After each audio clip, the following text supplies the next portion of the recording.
Le jour de mon mariage, la sœur de mon mari a publiquement dicté des règles, tu serviras notre famille. J'ai posé 2 questions, et soudain tout m'est apparu clairement. J'ai annulé le mariage, j'ai repris la maison que j'avais achetée, et je suis parti avec tout mon argent.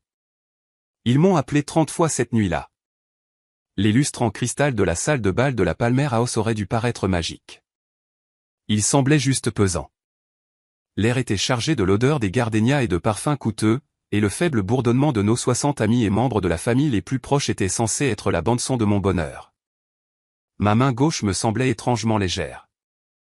J'avais retiré ma nouvelle bague de fiançailles pour éviter de mettre de la garniture de pâtisserie dans la monture, et son absence était une démangeaison infime mais persistante.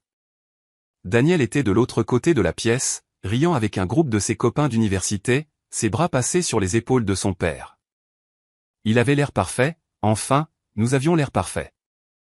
Emily Lawson, étoile montante chez Fitzgerald Reed Architects, et Daniel Wright, le charmant et fiable analyste financier issu d'une bonne et solide famille de Chicago, une union que tout le monde approuvait. Je pris une gorgée de champagne, laissant les bulles chasser un battement de nervosité que je ne parvenais pas à nommer. Mesdames et messieurs, lança le père de Daniel, Robert, en tapant sa fourchette contre son verre. Le bourdonnement s'éteignit. Si je pouvais avoir votre attention, je sais que nous sommes ici pour célébrer Daniel et Emily, mais ma fille Jessica me harcèle toute la soirée pour avoir un moment pour parler. Il leva les yeux au ciel avec une affection théâtrale. Alors pour préserver ma tranquillité, je lui cède la parole. Une vague de rire poli. Jessica, la sœur aînée de Daniel de 5 ans, se leva en lissant sa robe fourreau. Elle avait les mêmes cheveux blonds que Daniel, mais là où les siens étaient chauds, les siens étaient sévères, tirés en un chignon serré. Son sourire était large. Répétez. Merci, papa, dit-elle, sa voix portant sans effort. Pour ceux d'entre vous qui ne me connaissent pas, je suis Jessica, celle qui a eu le bon sens de donner à mes parents leur premier petit enfant. D'autres rirent. Elle leva sa flûte de champagne. J'attends ce jour depuis longtemps. Accueillir une nouvelle femme dans la famille Wright est une grande affaire. C'est plus que de l'amour. C'est une question de continuité. C'est une question de responsabilité. Quelque chose dans son ton rendit le champagne amer dans mon estomac. Je vis le sourire de Daniel se crisper légèrement. Notre famille, continua Jessica, balayant la pièce de son regard, a certaines traditions, des valeurs qui nous ont soudés. Ma mère, elle fit un signe de tête vers Eleanor, qui était assise, souriant sereinement, a été la colonne vertébrale absolue de cette famille, le ciment. Et alors que Daniel fait entrer Emily dans notre giron, je veux juste partager quelques espoirs pour notre avenir. Daniel croisa mon regard et haussa légèrement les épaules, impuissant, comme pour dire, c'est Jessica, égale à elle-même. Emily, dit-elle, tournant toute son attention vers moi. Le regard de la salle suivit. Nous sommes si ravis que Daniel ait trouvé quelqu'un d'aussi accompli. Mais une famille comme la nôtre ne fonctionne pas seulement avec des plans et des réunions de clients. Un petit rire étouffé de la part de l'une des tantes de Daniel. J'ai hâte de te voir à nos traditionnels dîners de famille du dimanche. Maman pourrait vraiment avoir besoin d'aide en cuisine. Ces recettes sont un rite de passage. Et bien sûr, reprendre la gestion des comptes du foyer pour maman et papa leur enlèvera un tel poids des épaules. C'est comme ça que nous apprenons tous les ficelles du métier. Tu sais, les petites choses, se souvenir de l'horaire de golf de papa, s'assurer que les déjeuners de charité de maman sont sur le calendrier familial, être la personne de contact pour les communications familiales. Ce sont ces actes de service qui nous lient vraiment. La pièce était maintenant totalement silencieuse.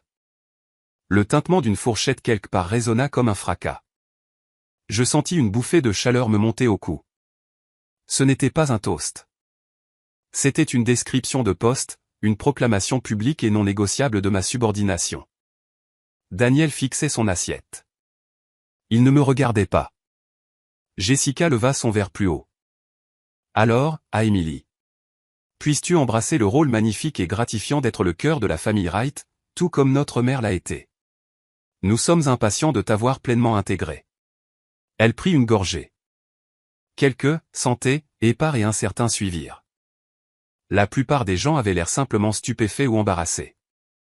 Tout le sang qui m'était monté au visage se transforma en un œuf froid et dur dans ma poitrine. La chaleur de la pièce disparut. Je posai ma flûte de champagne sur la table avec un clic précis et silencieux qui résonna à mes propres oreilles. Je me levai. Mes jambes étaient stables. Cela me surprit. Jessica, dis-je, et ma voix était claire. Elle venait et portait tout aussi bien que la sienne. C'était ma voix de réunion de projet, celle que j'utilisais avec des entrepreneurs têtus. Merci pour cette vision détaillée de mon avenir. Un rire nerveux de quelque part. J'ai cependant 2 questions, continuai-je, penchant la tête comme si j'étais sincèrement curieuse. Premièrement, ces tâches spécifiques, la comptabilité, le service en cuisine, les tâches d'assistante personnelle pour tes parents sont-elles des traditions documentées de la famille Wright, ou sont-elles plutôt des attentes personnelles de ta part? L'air quitta la pièce. Le sourire de Jessica se figea, puis se fissura sur les bords.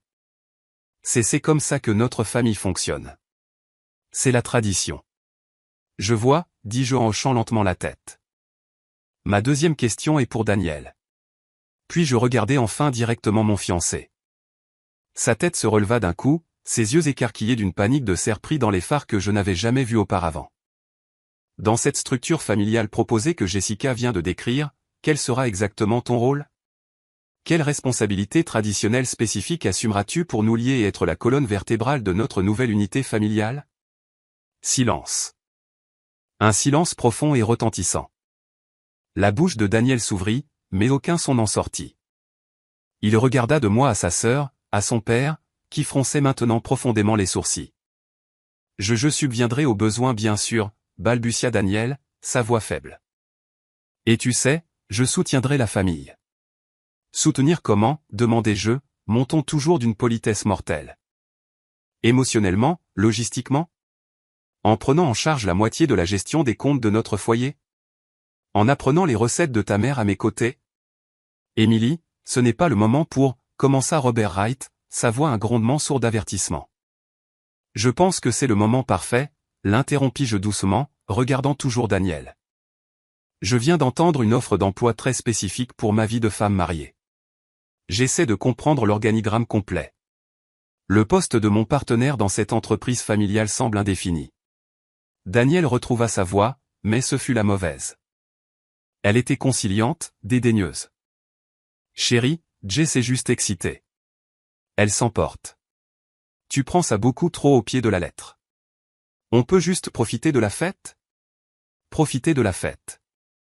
Les 3 mots étaient un renvoi. Une demande d'avaler l'humiliation publique et de faire bonne figure. Je regardais son visage, le visage que j'aimais, l'homme avec qui j'avais choisi de construire une vie, et je vis un étranger. Je vis un garçon terrifié par la désapprobation de sa sœur, se cachant derrière un faible sourire. La lucidité fut comme de l'eau glacée. Je n'ai pas élevé la voix. Je n'ai pas pleuré. J'ai simplement pris mon sac à main du dossier de ma chaise. Je crois que j'en ai profité autant que je le pouvais, dis-je à toute la table mortifiée. S'il vous plaît, continuez tous à célébrer. Merci d'être venus. Et je suis sorti. Mes talons claquaient à un rythme régulier et décidé sur le sol en marbre. Je ne me suis pas retourné. J'entendis une agitation derrière moi. La voix de Daniel appelant mon nom. Le ton plus strident de Jessica. Le bourdonnement croissant des conversations scandalisées. Mais tout s'estompa en un rugissement étouffé derrière les lourdes portes de la salle de bal. L'air frais de la nuit de State Street me frappa comme une gifle. Je hélai un taxi, mes mouvements automatiques. Mon téléphone vibra dans ma pochette avant même que le taxi ne se soit éloigné du trottoir. Daniel. Je le mis en silencieux. Il vibra encore et encore. Je regardais par la fenêtre le flou des lumières de la ville. Les mots de Jessica tournaient en boucle dans ma tête. Le cœur de la famille, acte de service, intégré. Le trajet en taxi fut un flou. Mon appartement, celui que je possédais depuis 3 ans avant que Daniel n'y passe jamais la nuit, me parut un sanctuaire. Je me débarrassai de la coûteuse robe lavande, une couleur que la mère de Daniel avait suggérée, et enfilai un vieux sweatshirt de Northwestern. Mon téléphone s'était allumé avec cet appel manqué et une série de textos. Daniel 21h47, Émilie, allez. Où es-tu parti? Daniel 21h49, tu as vraiment embarrassé ma famille là-bas. Daniel 21h53, appelle-moi. Il faut qu'on parle. Jessica se sent très mal. Daniel 21h55, tu sais comment elle est. Elle ne le pensait pas comme ça. Daniel 22h01, c'est puéril. Reviens ou au moins réponds à ton téléphone. Je ne me sentais pas encore en colère. Je me sentais vide et profondément éveillé. Je remontais nos messages du début de la semaine, cherchant je ne sais quoi. Un signe que j'avais manqué. Puis un nouveau texto apparut. Pas de Daniel. Eleanor Wright 22h15, Emily. Chérie, tu nous as manqué à l'after party. Jessica partait d'une bonne intention. Elle veut juste ce qu'il y a de mieux pour la famille. Tu apprendras nos coutumes. Hâte de t'avoir officiellement comme notre petite aide. Dors bien. Notre petite aide. L'espace vide en moi se remplit d'une rage froide et acérée. C'était si condescendant, si assuré, comme si mon départ n'était qu'un léger contretemps, un pépin temporaire dans mon inévitable assimilation. Je ne répondis pas. À la place, j'ouvris l'application Notes sur mon téléphone. Je tapais un seul titre, point de contentieux financier. Mon esprit, entraîné à résoudre des problèmes structurels, passa à une autre vitesse. L'émotion fut reléguée dans un compartiment où elle bouillonnait. Les faits étaient ce qui importait. La compte. La maison de ville de Lincoln Park. Mon rêve. Nous l'avions trouvé ensemble. Le prix demandé était élevé. Mes économies de 6 ans d'heures brutales au cabinet, $120 000, couvraient la compte de 20% et plus encore. Daniel avait contribué à hauteur de $25 000, une combinaison d'un cadeau d'anniversaire de ses parents et de certaines de ses propres économies. Laisse-moi au moins sentir que je contribue, avait-il dit avec ce sourire charmant. Le titre de propriété. Nous étions allés signer ensemble. Ça avait été un tourbillon. L'avocat, un vieil ami de Robert, avait parlé si vite. J'avais été si concentré sur le chiffre final, sur l'excitation. Avais-je lu chaque ligne? J'avais vu nos deux noms. J'avais supposé que c'était une propriété conjointe. Était-ce le cas? Un doute nauséabond se déroula dans mes entrailles. Le fonds pour le mariage. Mes parents étaient décédés des années auparavant. Mon héritage, géré avec soin, était mon filet de sécurité et mon fonds pour le mariage. J'avais déjà versé des acomptes pour le lieu, le photographe, l'orchestre, tous des prestataires subtilement orientés vers nous par Eleanor Wright. Daniel avait dit que sa famille couvrirait le dîner de répétition et la lune de miel. Ses contributions personnelles avaient été minimes. Il parlait de bonus de fin d'année, de planification future, de compte joint. Nous avions ouvert un compte chèque joint pour les dépenses partagées. Chaque mois, nous y déposions automatiquement un montant égal. J'avais insisté là-dessus, voulant que tout soit moderne et égalitaire. Il avait accepté facilement. Trop facilement. J'ouvris mon ordinateur portable et me connectai à notre portail bancaire. Je parcourus les transactions du compte joint.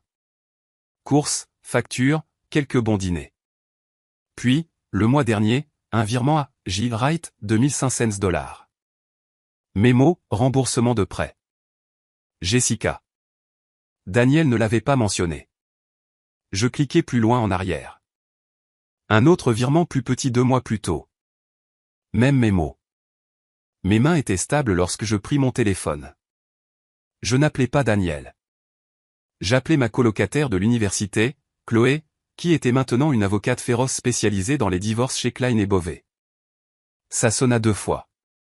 Et M, tu ne devrais pas être jusqu'au cou dans le champagne et les canapés? Sa voix était joyeuse. Chloé, dis-je, et la platitude de ma propre voix me surprit. J'ai besoin d'une avocate. Pas pour un divorce. Pour une rupture de fiançailles. Le silence à l'autre bout du fil fut complet pendant un instant. D'accord, dit-elle, tout à fait professionnelle maintenant. Parle-moi. Que s'est-il passé? Je lui racontai. Je récitai le discours de Jessica. Mes questions, la réaction de Daniel, le texto de sa mère. J'énumérai les points financiers. Ma voix était détachée, clinique.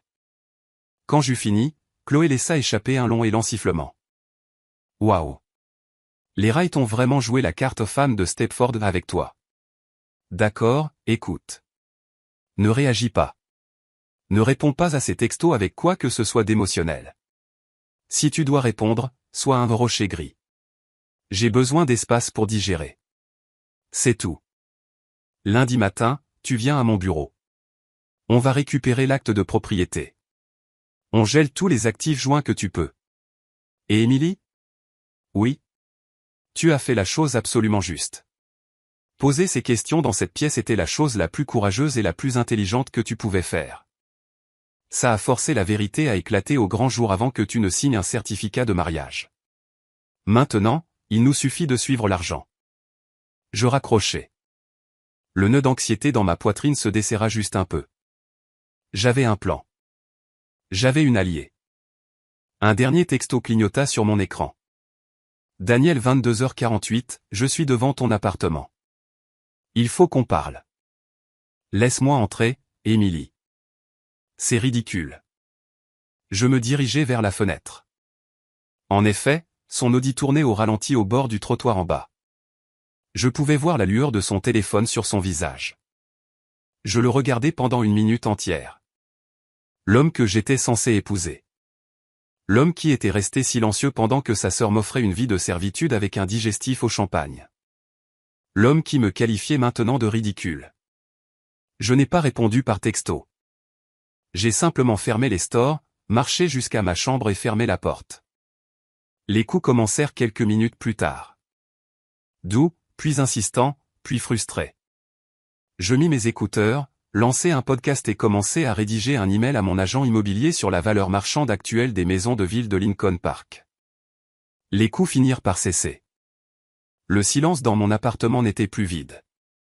Il était rempli d'un objectif sombre et éclairant. La fête de fiançailles était terminée. L'audit avait commencé. Les coups cessèrent juste après minuit. Le silence qui suivit fut plus oppressant que le bruit ne l'avait été. J'étais assise à l'îlot de ma cuisine, la lueur crue de mon ordinateur portable éclairant un verre d'eau à moitié vide et ma copie imprimée de l'accord d'achat de la maison de ville. Le podcast avait été un tampon inutile. Je n'en avais rien entendu. Mon esprit, un processeur implacable, passait en boucle les mots de Jessica, le visage de Daniel et les froides colonnes de chiffres sur mon écran. Mon téléphone s'illumina avec un dernier texto. Daniel minuit 7, très bien, fais comme tu veux. On parlera quand tu seras rationnel. Rationnel? Le mot fut une étincelle dans une pièce remplie de gaz. Je posai le téléphone face contre table. Le sommeil était impossible. À 6 heures du matin, douché et vêtu d'un jean et d'un pull, je préparais du café quand une clé tourna dans la serrure de la porte de mon appartement. Mon corps tout entier se raidit. Il avait encore une clé. Bien sûr qu'il en avait une. Nous n'avions jamais discuté du fait qu'il devait la rendre. La normalité de cet oubli me parut maintenant grotesque. Daniel entra, l'air dévasté. Sa chemise de la nuit dernière était froissée, ses yeux injectés de sang. Il tenait un plateau en carton avec 2 cafés de notre endroit habituel. Le geste familier, la tentative de normalité, me retourna l'estomac. « Et dit-il, sa voix rauque. Je t'ai apporté un latte. Lait écrémé, dose supplémentaire. S'il te plaît, on peut juste parler? » Il posa les cafés sur l'îlot, poussant l'un vers moi. Je ne le touchai pas. « Tu es entré chez moi, constatai-je, ma voix plate. Je vis encore ici, Émilie. La moitié de mes affaires sont là. » Il passa une main dans ses cheveux. « Écoute, à propos de la nuit dernière, mon Dieu, quel désastre. Je suis tellement désolé pour Jessica. Elle se met une idée en tête sur la façon dont les choses devraient être et elle vomit ça sur tout le monde. Elle se sent terriblement mal. » Je m'appuyai contre le comptoir, croisant les bras. « Vraiment? » « Oui. Elle m'a appelé en pleurant après ton départ. Elle a dit qu'elle essayait juste de t'accueillir, d'exprimer à quel point la famille valorise la cohésion. » La cohésion, répétai-je. C'est comme ça qu'on appelle ça? Sa liste publique de mes futures tâches domestiques. Elle ne le pensait pas comme une liste, soupira Daniel, l'exaspération s'infiltrant dans son ton. C'est juste sa façon de faire. C'est comme ça qu'elle voit la famille. Ma mère fait toutes ces choses, et Jess pense que c'est comme un lien sacré. Elle essayait de t'y inclure. en annonçant à tout notre entourage que je ferais la comptabilité de tes parents et que je serais la secrétaire sociale de ton père. Savais-tu qu'elle allait faire ça? Bien sûr que non, dit-il, mais ses yeux s'égarèrent une fraction de seconde. C'était autant une surprise pour moi que pour toi. Vraiment, demandai-je doucement. Tu n'avais pas l'air surpris, Daniel. Tu avais l'air mal à l'aise. Puis tu as regardé ton assiette. Tu n'as pas dit un mot. Pas un seul mot. Qu'est-ce que j'étais censé faire? Éclata-t-il en levant les mains. Commencer une dispute avec ma sœur au milieu de notre fête de fiançailles? L'humilier devant toute la famille. L'ironie était si épaisse qu'elle étouffait l'air de la pièce. Alors il valait mieux la laisser m'humilier, moi. Elle ne t'humiliait pas. Mon Dieu, Émilie, tu es si sensible à ce sujet. Tu dois toujours tout transformer en manifeste féministe. C'était un toast mal formulé et trop enthousiaste. Je le fixais, l'homme avec qui j'avais partagé un lit pendant 2 ans.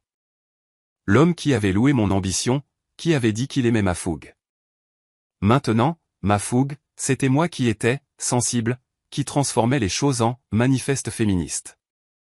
Soyons clairs, dis-je, ma voix dangereusement calme.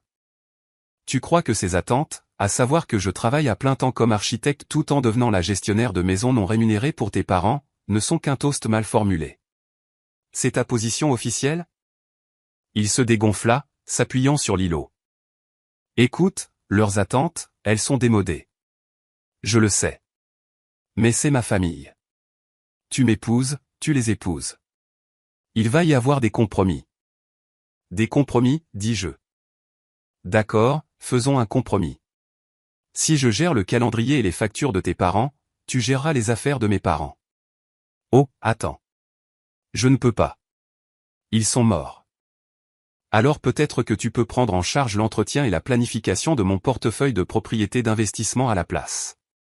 Ça semble être un échange équitable pour le travail émotionnel de se souvenir des heures de thé de ton père. Ce n'est pas juste et tu le sais, marmonna-t-il. Pourquoi? Parce que c'est du vrai travail avec de vraies conséquences financières?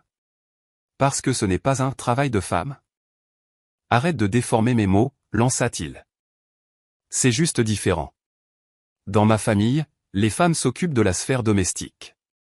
Ça a toujours été comme ça. Ça marche pour elles.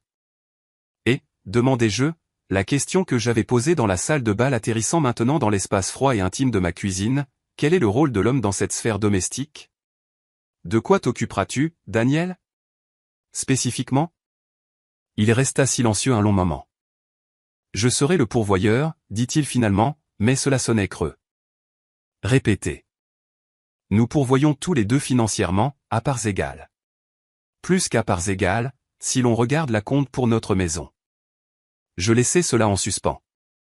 Alors encore une fois, quelle responsabilité tangible et spécifique dans la gestion de notre foyer et des affaires de ta famille prendras-tu pour être un partenaire égal? Son visage se durcit. Je ne vais pas rester ici à me faire interroger avec une liste de corvées, Émilie. Ce n'est pas une fusion d'entreprises. C'est un mariage, une famille. On se soutient mutuellement. On ne tient pas les comptes. Je ne tiens pas les comptes, Daniel. Je lis le règlement que ta sœur vient de me remettre. Et je demande si tu es dans mon équipe ou dans la leur. Il n'y a pas d'équipe, cria-t-il, son sang-froid finissant par voler en éclats. Ce n'est pas toi contre ma famille. Pourquoi dois-tu toujours rendre les choses si noires ou blanches? Tu ne peux pas juste essayer, pour moi? Tu ne peux pas juste accepter certaines choses pour faciliter les choses? Les dîners du dimanche ne sont pas la fin du monde. Aider ma mère avec ses feuilles de calcul quelques heures par mois, ce n'est pas de l'esclavage. Le voilà. Le cœur du problème. Accepter. Lui faciliter les choses. Mes efforts, mes compromis, ma dignité ravalée. C'était le prix d'entrée dans sa vie. La lucidité était si brutale qu'elle en était presque paisible. J'ai une question, dis-je, ma voix maintenant dépourvue de toute émotion. La compte, mes $120 000, tes $25 000. Sur le titre de propriété. Sommes-nous propriétaires conjoints, ou y a-t-il autre chose? Le changement de sujet le déstabilisa. Il cligna des yeux. Quoi? Pourquoi tu parles de ça maintenant? Qu'est-ce que ça a à voir avec tout ça? Réponds juste à la question, Daniel. Quand nous avons signé au bureau de l'ami de ton père, que dit l'acte de propriété? Il se balança d'un pied sur l'autre, mal à l'aise. Il dit que nous en sommes tous les deux propriétaires. Mon Dieu, est-ce que c'est une question d'argent maintenant? Après ce qui s'est passé hier soir, tu t'inquiètes pour l'argent? Toujours, dis-je simplement. Et les virements de notre compte joint à Jessica? Les $1 500 du mois dernier. Celui d'avant. Remboursement de prêt. Tu n'as jamais mentionné que tu lui avais prêté de l'argent. Son visage devint pâle, puis rouge. Tu fouilles dans notre compte? Sérieusement? C'était privé. C'était une affaire de famille. Elle était dans le pétrin. C'est ma sœur, je l'aide. Avec notre argent commun, sans me consulter. Ce n'est pas notre argent tant qu'on n'est pas marié, techniquement, rétorqua-t-il, une attitude défensive et légaliste désespérée prenant le dessus. Et c'était ma contribution au compte. Je peux en faire ce que je veux. Donc, tes $25 000 d'acompte et tes contributions mensuelles sont à toi pour les dépenser dans les pétrins de ta famille, mais mon investissement financier significativement plus important dans notre avenir est quoi? Une propriété communautaire à gérer selon les directives de ta sœur? Tu es incroyable, murmura-t-il en secouant la tête. La nuit dernière, c'était à cause de la grande gueule de ma sœur, et maintenant tu essaies de me faire passer pour une sorte de prédateur financier. Tu es paranoïaque. Mon téléphone vibra sur le comptoir. Une alerte de calendrier. 11 heures. Réunion avec Chloé. Bureau de Klein et Beauvais. Daniel le vit. Ses yeux se plissèrent. Chloé? Tu rencontres ton amie avocate à notre sujet?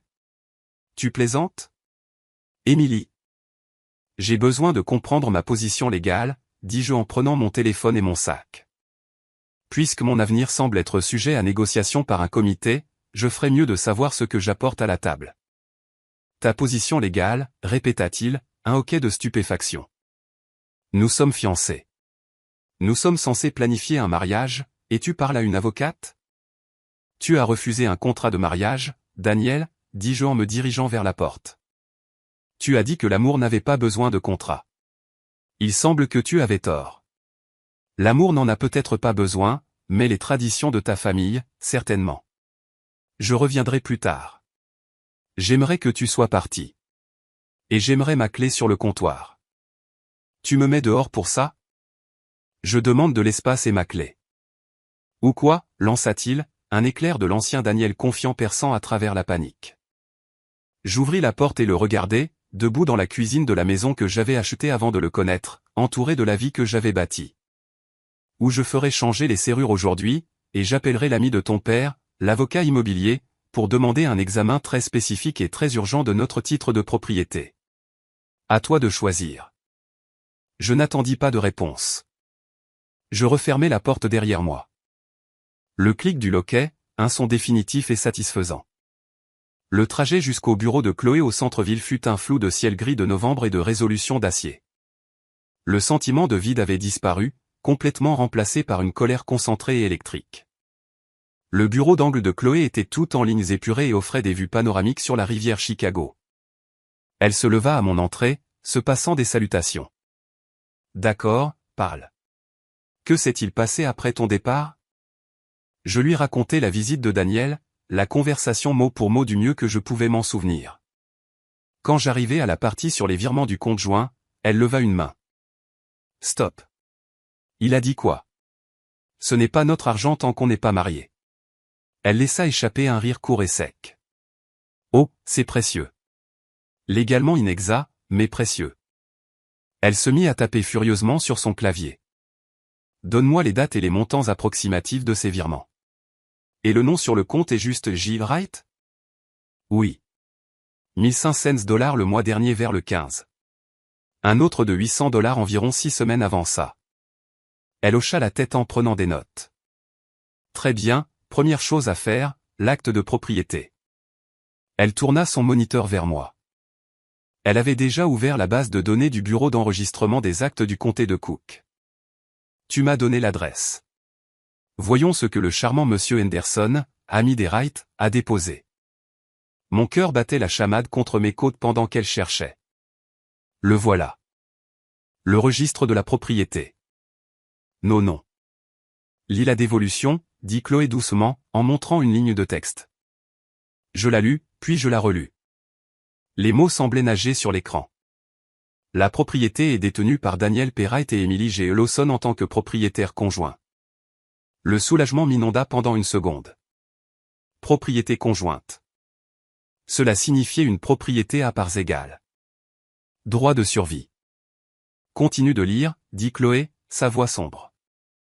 Je fis défiler. Il y avait un document joint. Une déclaration de fiducie qui avait été enregistrée simultanément avec l'acte. Je la parcourus. Mes connaissances juridiques étaient vagues, mais suffisantes pour saisir l'horreur. Oh mon Dieu, soufflai-je. Ouais, dit Chloé doucement. C'est une fiducie foncière. Une astuce sournoise, pas rare dans certains cercles. Vous êtes tous les deux bénéficiaires, c'est pourquoi ça ressemble à une propriété conjointe en surface, mais le fiduciaire, celui qui a le pouvoir de direction, celui qui contrôle la propriété, est listé comme est Daniel Perrite. Elle tapa sur l'écran. Donc, il a le pouvoir unilatéral de vendre, refinancer ou transférer la propriété sans ta signature. Ton intérêt est bénéficiaire, ce qui signifie que tu as une participation financière, mais tu n'as aucun contrôle. Et le clou du spectacle, elle fit défiler vers le bas, le fiduciaire peut être changé par la nomination de la majorité des bénéficiaires. Comme il est le seul fiduciaire votant, il est la majorité. Il pourrait nommer son papa comme fiduciaire successeur demain s'il le voulait. Je me sentis physiquement malade. La pièce tangua. Il a dit que nous en étions tous les deux propriétaires. Nous étions assis là ensemble. L'avocat a parlé si vite. Il a parlé vite parce qu'il te roulait, dit Chloé platement. Tes 120 000 $ t'ont acheté une place à la table des enfants, Emily. Daniel détient toutes les cartes. Et étant donné la relation douillette entre cet avocat et la famille Wright, je parierais ma licence que c'était leur idée. Un moyen de sécuriser l'actif pour leur fils tout en te faisant sentir comme une participante égale. La trahison était si profonde, si froidement calculée, qu'elle me parut comme un coup physique. Ce n'était pas seulement l'arrogance de Jessica ou la lâcheté de Daniel. C'était une embuscade financière. Ils avaient prévu de m'enfermer, de rendre mon plus grand atout vulnérable à leur contrôle. Qu'est-ce que je fais? Ma voix était celle d'une étrangère. Premièrement, tu respires, dit Chloé, son ton changeant pour celui d'un général sur le champ de bataille. Deuxièmement, on se bat. C'est attaquable en justice. C'est une fraude par incitation. Tu as contribué à la majeure partie de l'acompte sur la base de la représentation d'une propriété à parts égales. On envoie une lettre de mise en demeure aujourd'hui à Daniel, à l'avocat et à la société de titres, exposant notre intention de poursuivre pour fraude et pour une fiducie constructive. Nous exigeons qu'il transfère immédiatement la propriété par acte de renonciation en une véritable propriété conjointe avec droit de survie, avec toi comme cofiduciaire, où nous déposons une plainte et demandons non seulement le changement de titre, mais aussi des dommages et intérêts. On gèle aussi ce compte joint. Maintenant. Elle glissa un bloc-notes vers moi. Note ton identifiant de banque en ligne. Je vais faire en sorte que mon assistante juridique, qui est aussi notaire, te voie signer une procuration limitée pour que je puisse agir en ton nom. On agit vite et on agit fort. J'écrivis, ma main stable malgré le tremblement dans mon âme. Et le mariage? Les acomptes? Tout s'arrête. Aujourd'hui, tu appelles chaque prestataire, tu cites des circonstances imprévues et tu demandes les politiques d'annulation. Pour certains, tu devras assumer les frais. Considère ça comme une leçon bon marché par rapport à ce que tu as failli perdre. Elle me regarda, ses yeux féroces. Emily, écoute-moi. Ce n'est pas un désaccord sur les dîners du dimanche. C'est une tentative systémique de te déposséder financièrement, socialement, personnellement. Le discours était le manifeste. La fiducie est le mécanisme d'application. Mon téléphone vibra dans mon sac, encore et encore. Je n'avais pas besoin de regarder pour savoir que c'était Daniel. Les 30 appels avaient commencé. Ne réponds pas, ordonna Chloé. Pas un mot. Toute communication passe par moi maintenant. Il n'est pas ton fiancé en ce moment. Il est la partie adverse dans un litige financier. Je pris une profonde inspiration tremblante. Le dernier vestige de la femme qui avait enfilé une robe lavande la veille se dissolvait. D'accord, dis-je. Alors que Chloé commençait à dicter des instructions à son assistante, mon téléphone s'alluma sur la table. Un nouveau texto, pas de Daniel. Eleanor Wright 11h47, Emily, chérie. Daniel a le cœur brisé. Nous sommes tous si inquiets. Cette bêtise a assez duré. Viens dîner ce soir.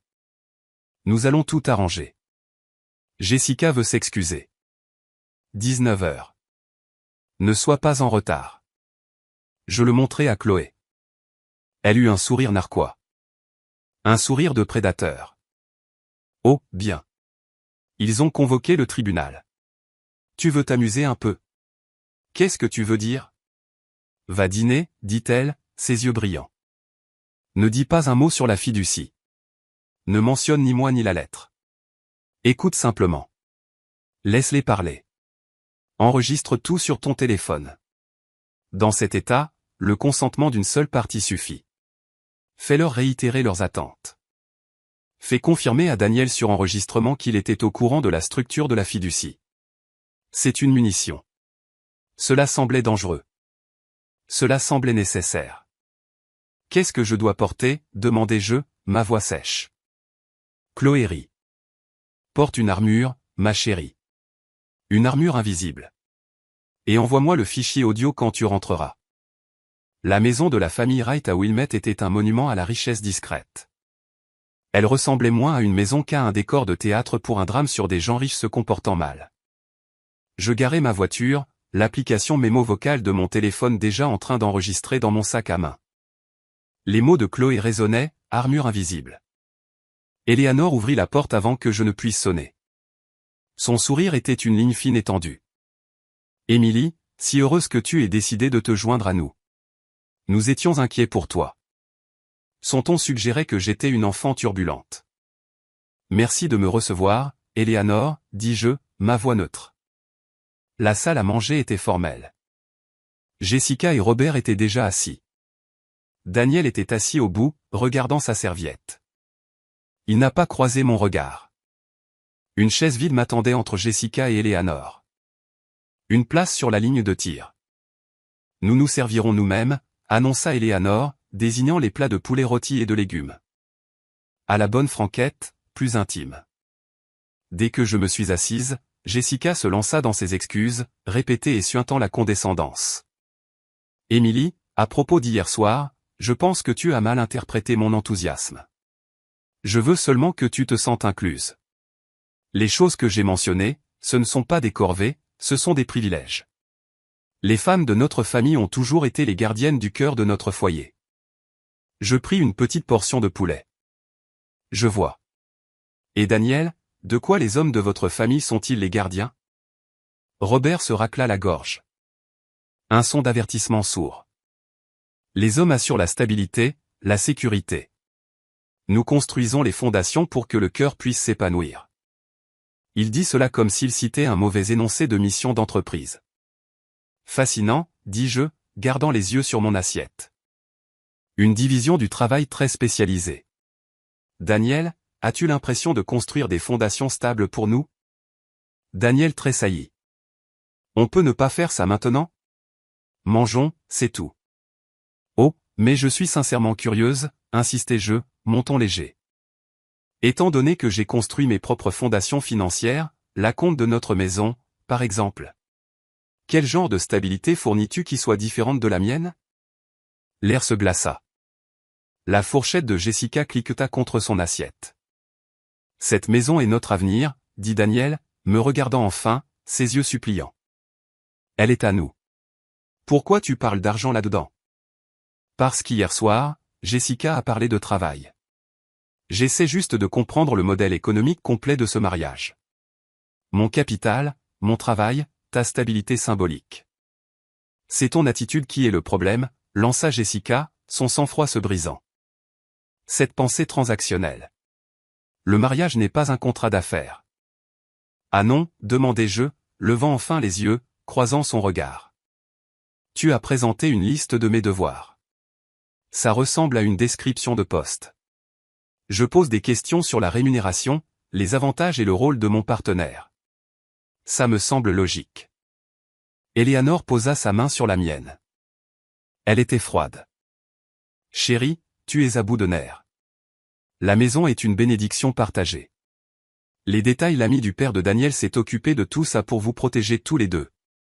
C'est si complexe. Mieux vaut laisser ça aux experts. Mon téléphone dans mon sac enregistrait chaque mot. Vous protégez tous les deux. La transition parfaite. J'en suis sûr, dis-je doucement. Cette structure de fiducie qu'il a mise en place, la fiducie foncière de l'Illinois. C'est complexe. Silence. Un silence profond et assourdissant. Le visage de Daniel devint blanc comme un linge. La fourchette de Robert s'arrêta en l'air. Jessica avait l'air confuse.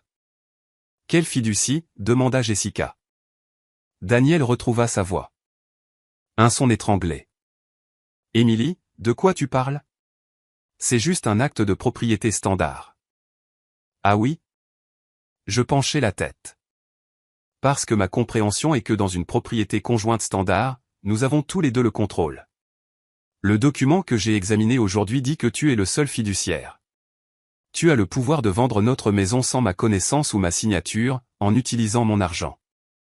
Je gardai mon regard fixé sur lui. Le savais-tu, Daniel, quand nous avons signé? Savais-tu que tu obtenais tout le pouvoir et moi, rien du tout? Écoutez-moi bien, commença Robert, sa voix tonitruante. Je demande à votre fils, Robert, dis-je, le coupant, mes yeux ne quittant jamais le visage effondré de Daniel. Bien sûr que non, je veux dire, l'avocat a expliqué que c'était pour la responsabilité, il balbutia, pour s'assurer que l'investissement de ta famille était sécurisé. Indépendamment de ce qui pourrait m'arriver, finis-je pour lui. C'était ça, le raisonnement? N'ose pas lui parler de cette façon. Jessica se leva, pointant un doigt vers moi. Espèce de petite ingrate. Après tout ce que nous avons essayé de faire pour toi, pour t'accueillir, vous avez essayé de faire de moi une servante sous contrat et votre frère a essayé de m'escroquer d'un investissement à 6 chiffres, constatai-je platement, me levant également. Les pieds de la chaise grincèrent contre le sol. Je dirais que votre accueil a été parfaitement clair. Je pris mon sac à main. Les fiançailles sont rompues. Considérez ceci comme mon retrait formel du programme Gardienne du cœur. Je ferai en sorte que mon avocate vous contacte demain. Daniel, tu auras de ses nouvelles ce soir. Ton avocate, couina Daniel. Oui, Chloé Klein de Klein et Beauvais. Tu devrais avoir le tien, probablement l'ami de ton père qui a monté cette petite arnaque, en numérotation rapide. Je me tournai et sortis de la salle à manger, traversai le hall caverneux et franchis la porte d'entrée. Je ne courus pas. Je marchai calmement jusqu'à ma voiture. Au moment où je mis le contact, mon téléphone s'alluma. Pas un appel. Un texto d'un numéro que je ne reconnaissais pas. Numéro inconnu 20h22, vérifie le site du bureau d'enregistrement du comté de Cook. Maintenant. Chloé. M'arrêtant un pâté de maison plus loin, je tripotais mon téléphone. Chloé m'avait envoyé un lien direct. Je cliquai dessus. C'était un nouveau dépôt concernant la maison de ville. Un avis de cession d'intérêt bénéficiaire, déposé aujourd'hui à 16h58. Daniel P. Wright avait cédé 50% de l'intérêt bénéficiaire de la fiducie foncière à Robert Wright. Il avait donné à son père la moitié de ma maison. Mes mains tremblaient, mais pas de tristesse. D'une rage blanche et incandescente. Il n'avait même pas attendu la lettre de l'avocat. Il avait paniqué et essayé d'ancrer davantage le contrôle de sa famille. Je lançai l'enregistrement vocal que je venais de faire. Ma propre voix, froide et claire, remplit la voiture. Le savais-tu, Daniel, quand nous avons signé? Savais-tu que tu obtenais tout le pouvoir et moi, rien du tout? Sa réponse hésitante et coupable était toute la confirmation dont j'avais besoin. J'appelai Chloé. Elle répondit à la première sonnerie. Tu as entendu? Il vient de donner la moitié à son père, dis-je, ma voix terriblement stable. J'ai vu. C'est un geste désespéré. Ça ne change rien à la fraude. Ça ajoute juste un autre défendeur au procès. Envoie-moi l'audio maintenant. La cavalerie arrive. J'envoyai le fichier. Alors que je reprenais la route, mon téléphone se mit à vibrer, et vibrer, et vibrer. Daniel qui appelait. Jessica qui appelait. Robert qui appelait. Daniel qui appelait. Eleanor qui appelait. Je le mis en silencieux. L'écran clignotait encore et encore, une lumière stroboscopique de leur panique dans la voiture sombre. 30 appels, peut-être plus. Ils pouvaient appeler toute la nuit. J'avais fini d'écouter. Le bureau de Chloé sentait le café et le papier fraîchement imprimé. D'accord, ils ont déclaré la guerre avec ce dépôt de session. Maintenant, on riposte. Elle glissa un document sur le bureau poli. C'est la lettre de mise en demeure. Elle est adressée à Daniel, Robert, et à cet avocat véreux, Henderson. Elle expose la fraude. Cite la preuve audio de la connaissance de Daniel et leur donne 48 heures pour transférer la propriété par acte de renonciation en une véritable propriété conjointe avec toi comme cofiduciaire. S'ils ne le font pas, nous engageons une poursuite pour fraude, fiducie constructive et infliction intentionnelle de détresse émotionnelle. Nous exigeons également la restitution intégrale de chaque centime que tu as mis dans cette maison, plus des dommages et intérêts. Je parcourus le jargon juridique. C'était brutal, précis et magnifique. Et le compte joint. Je l'ai ce matin. Ta procuration est passée. Son dépôt mensuel de 1200 $ est arrivé ce matin et il est bloqué. Il s'en rendra compte quand sa carte sera refusée pour le déjeuner. Un petit sourire vicieux se dessina sur ses lèvres. Maintenant, la partie amusante.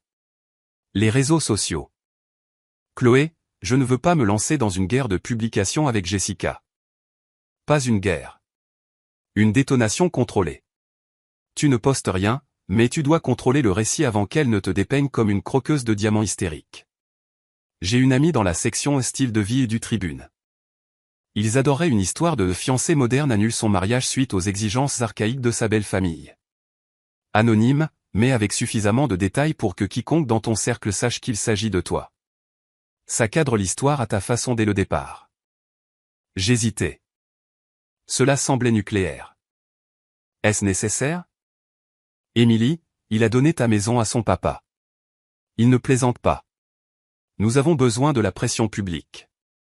Ça rend un règlement à notre avantage plus attrayant pour eux. Son téléphone vibra. Elle y jeta un coup d'œil. Quand on parle du loup. C'est le bureau de Henderson. Tu veux écouter? Elle mit le haut-parleur. Chloé Klein. Madame Klein. Ici Martin Henderson.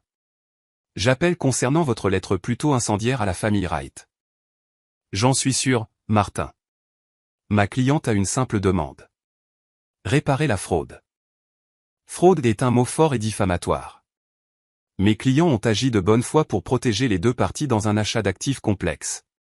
La fiducie foncière est un véhicule courant pour la protection de la responsabilité. L'incompréhension de votre cliente ne constitue pas une fraude. Je vis les yeux de Chloé se durcir. Incompréhension? Votre client, Daniel Wright, sur une ligne enregistrée, a admis ne pas comprendre pleinement les termes de la fiducie, bien que celle-ci lui ait accordé le contrôle exclusif d'un actif financé principalement par ma cliente. C'est une fraude par incitation. Puis, une fois confronté, il a tenté d'aliéner davantage son intérêt en le cédant à son père. C'est un détournement. Nous avons l'enregistrement, Martin. Nous avons la trace écrite. Nous gagnerons. Et quand nous le ferons, nous demanderons des frais de justice à votre cabinet pour votre rôle dans cette entreprise de bonne foi. Il y eut un long silence à l'autre bout. Un enregistrement? Oui, d'une conversation lors d'un dîner hier soir. État à consentement unique, Martin. Parfaitement admissible. Voulez-vous que je vous joue la partie où votre client balbutie sa non-explication? Son ton changea, devenant plus mielleux, plus conciliant. Madame Klein, nous pouvons sûrement résoudre cela sans traîner ces familles respectables dans la boue. Mes clients sont prêts à racheter l'intérêt bénéficiaire de Madame Lawson au montant de sa contribution initiale, 120 000 $, une rupture nette. Je sentis une vague de nausée. Ils voulaient me rendre mon argent initial et garder la propriété, l'appréciation, tout. Chloé rit. Un son court et sec. Aucune chance. La demande reste la même. Correction complète du titre. 48 heures. Le compte à rebours a commencé il y a 1 heure. Elle raccrocha. Elle me regarda. Ils ont peur. L'enregistrement change tout. Maintenant, ils vont essayer de me contourner. Ils vont appeler. Ils vont supplier. Ils vont menacer. Tu dis une seule phrase, parler à mon avocate. Puis tu raccroches. Compris? Mon téléphone vibra dans ma main. Daniel. Je montrai l'écran à Chloé. Fais-le. Je répondis, en mettant le haut-parleur. Parle à mon avocate, Daniel. Émilie, attends. S'il te plaît, écoute. Sa voix était rauque, paniquée. Tu ne peux pas faire ça. Tu as enregistré ma famille lors d'un dîner privé. C'est malsain. Parle à mon avocate, répétai-je, ma voix monotone. Mon père parle de te poursuivre en diffamation. Henderson dit que tu n'as aucune chance. Ils vont te ruiner. Tu ne travailleras plus jamais dans cette ville. Chloé mima, menace, et pointa son téléphone, indiquant qu'elle enregistrait aussi l'appel maintenant. Est-ce une menace concernant ma carrière professionnelle, Daniel, demandai-je, rendant ma voix froidement curieuse. Parce que mon avocate écoute, et c'est juridiquement très intéressant. Il haleta, réalisant le piège. Non. Je veux juste dire mon Dieu, Émilie, tout ça est une erreur. Reviens juste à la maison. On peut arranger ça. Je vais arranger le truc de la fiducie. Comment? En demandant à ton papa de te rendre sa moitié? Et après? Je deviens la gardienne du cœur? Non merci. Parle à mon avocate. Tu n'es pas raisonnable. C'est juste une maison. C'est juste de la paperasse. Pourquoi détruis-tu notre avenir pour de la paperasse? L'ignorance pure et stupéfiante de la question me coupa le souffle. Ce n'est pas de la paperasse, Daniel. C'est du respect. C'est de l'intégrité. Tu n'en as aucune. Parle à mon avocate. Je mis fin à l'appel. Chloé laissa échapper un petit sifflement. Magnifique. Il vient de nous offrir sur un plateau des arguments de chantage et de coercition. Son ordinateur sonna. Elle regarda et son sourire narquois s'effaça. Eh bien, Jessica n'a pas attendu le tribune. Elle tourna le moniteur. C'était une publication Facebook partagée publiquement par Jessica Wright. À tous nos amis qui ont assisté à une telle laideur lors de ce qui aurait dû être une occasion joyeuse. Certaines personnes entrent dans une famille avec le cœur ouvert. D'autres viennent avec des calculatrices et des magnétophones. Le cœur de mon frère est brisé par une femme qui a valorisé la propriété plutôt que le partenariat et qui viole le caractère sacré d'un dîner de famille avec des enregistrements secrets. Nous prions pour elle. Elle avait déjà plus de 100 cœurs et émojis de visage en colère. Les commentaires affluaient. Tellement horrible, Jess. Tu as essayé de l'accueillir. Un magnétophone? Comportement de psychopathe. Daniel a évité le pire. Mon visage brûlait. La fausse représentation était à couper le souffle. Pile à l'heure, dit Chloé en faisant craquer ses doigts. Maintenant, nous publions notre communiqué. Pas de toi, de moi. Elle se mit à taper furieusement. Un communiqué de presse à ses contacts et une publication sur la page professionnelle du cabinet. Uniquement les faits. Pas d'émotion. 15 minutes plus tard, elle me montra, Klein et Beauvais, au nom de notre cliente Emily Lawson, confirme la dissolution de ses fiançailles avec Daniel Wright. Cette décision fait suite à la découverte de graves fausses déclarations financières faites par M. Wright concernant un achat de propriété en commun, où Madame Lawson a fourni la majorité du capital mais s'est vu refuser tout droit de contrôle ou de propriété. De plus, après confrontation, Monsieur Wright a tenté d'aliéner unilatéralement la propriété. Madame Lawson a déposé des demandes formelles de restitution. Il s'agit d'une simple affaire de fraude financière et de manquement à une obligation de fiducie. Nous disposons de preuves concluantes, y compris des aveux enregistrés, pour étayer nos affirmations. Nous ne jugerons pas cette affaire sur les réseaux sociaux, mais nous corrigerons les faits lorsqu'ils seront diffamés par des parties intéressées. Toute autre demande doit être adressée à ce bureau. C'est parfait, murmurai-je. C'était factuel. Ça les faisait passer pour des escrocs. Ça paraîtra dans le Crânes Business Digest demain. Leur cercle se soucie plus de ça que de Facebook, dit Chloé. Maintenant, rentre chez toi.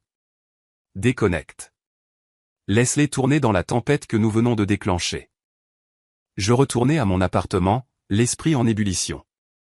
En entrant, mon téléphone fixe sonnait. Le téléphone de la maison que je n'utilisais jamais. Je le fixai. Seules quelques personnes avaient ce numéro, mes parents, aujourd'hui décédés, et la famille de Daniel. Je décrochai, sans rien dire. Émilie. C'était Eleanor Wright. Sa voix était tendue, dépouillée de son ton mielleux habituel. Cela a assez duré. Vous allez arrêter ça. Vous allez retirer ces mensonges de votre avocate, et vous allez régler ça discrètement. Nous sommes prêts à vous offrir 150 000 $, plus que ce que vous avez investi. Mais vous signez un accord de confidentialité. Vous disparaissez. Vous ne parlez plus de ma famille. Je sentis un calme terrifiant. Ou quoi, Eleanor? Votre fils a déjà menacé ma carrière. Quelle est votre version? Vous allez me mettre sur liste noire au country club? Gâcher ma réputation auprès de votre conseil d'administration caritatif? Une inspiration brusque. Espèce de sotte. Vous n'avez aucune idée de ce à quoi vous vous mesurez. Nous avons bâti cette ville. Votre petite avocate ne peut pas vous protéger des conséquences de la diffamation de notre nom. Ce n'est pas de la diffamation si c'est vrai, dis-je doucement. Et j'enregistre aussi cet appel. Alors, merci pour la preuve. Parlez à mon avocate. Je raccrochai. L'armure invisible dont Chloé avait parlé se durcissait en acier. Ce n'était pas une famille. C'était un syndicat, et je venais de déclarer la saison de la chasse ouverte sur leurs opérations. La tempête éclata à 9 h le lendemain matin. Mon téléphone, réglé sur « Ne pas déranger », sauf pour le numéro de Chloé, vibrait toujours comme un frelon piégé avec des notifications, des tags Facebook, des messages directs Instagram, des emails de vagues connaissances. L'article du Tribune avait été publié et le communiqué de presse clinique de Chloé avait été repris par Cranes Chicago Business. Le récit passait de « fiancée et conduite » à « fraude financière présumée ». Ma boîte de réception personnelle avait un nouveau message avec pour objet « urgent », pour vos yeux seulement. L'expéditeur était un service crypté que je ne reconnaissais pas. Mon pouce accéléra. Je l'ouvris. Émilie, vous ne me connaissez pas, mais je travaille avec Daniel chez Gibson et Finch. Je ne peux plus rester silencieux. Ça fait des mois qu'il dit à tout le monde qu'il a ferré une architecte riche qui leur achète une maison à Lincoln Park. Il appelait ça son plan de retraite. Il a montré les documents de la fiducie à plusieurs d'entre nous lors d'un apéro une fois, se vantant de la façon dont l'avocat de son père l'avait ficelé pour que vous ne puissiez pas faire de folie en cas de divorce. Je suis désolé, je pensais que c'était juste des paroles d'ivrogne. Après avoir vu les nouvelles aujourd'hui, je sais que ce n'était pas le cas. J'ai des captures d'écran de ces textos à ce sujet. Faites-moi savoir si vous en avez besoin. Un collègue. 6 juin se trouvaient 3 photos floues mais lisibles d'échanges de textos sur le téléphone de Daniel. L'un a un ami nommé Marc, mec, les discussions sur le contrat de mariage sont un cauchemar. Heureusement, Henderson a structuré la maison pour que ça n'ait pas d'importance. Elle ne peut pas toucher à l'actif. Génial, non? La vérité froide et calculatrice était pire que la trahison émotionnelle. C'était une stratégie commerciale, et j'avais été la cible. J'ai tout transféré à Chloé avec une seule ligne, plus de munitions. Sa réponse fut instantanée, bingo. Tiens bon. Ne réponds pas encore à l'expéditeur. Je me versais du café quand mon interphone sonna. Pas mon téléphone. L'interphone du vieil immeuble. Peu de gens avaient ce code. Daniel? Je m'approchai et appuyai sur le bouton. Oui. Émilie. C'est Jessica. Il faut qu'on se parle, face à face. Sans avocat. Sa voix était tendue, dépouillée de sa confiance performative habituelle. Un frisson de curiosité dangereuse me traversa. La voix de Chloé résonna dans ma tête, laisse-les parler. Enregistre tout. J'avais mon téléphone à la main. J'ouvris l'application d'enregistrement, appuyai sur enregistrer et le posai, écran vers le bas, sur la table de l'entrée. Je vous écoute, dis-je dans l'interphone. Pas comme ça. Laissez-moi monter. 5 minutes. C'est tout. Je débattis. Laisser le loup entrer dans la bergerie était risqué, mais le savoir, c'était le pouvoir. 5 minutes, dis-je en lui ouvrant. Elle paraissait plus petite en personne, sans podium ni table à manger pour commander. Son manteau cher était mal boutonné, ses yeux rougis. Elle n'attendit pas d'invitation, me dépassant pour entrer dans le salon. « Il faut que tu rappelles ton chien d'attaque », dit-elle en se retournant, se passant de tout prétexte. « Chloé est mon avocate. Vous devrez parler avec elle. » Il ne s'agit plus de cette fichue maison, sifflait-elle, son sang-froid se fissurant.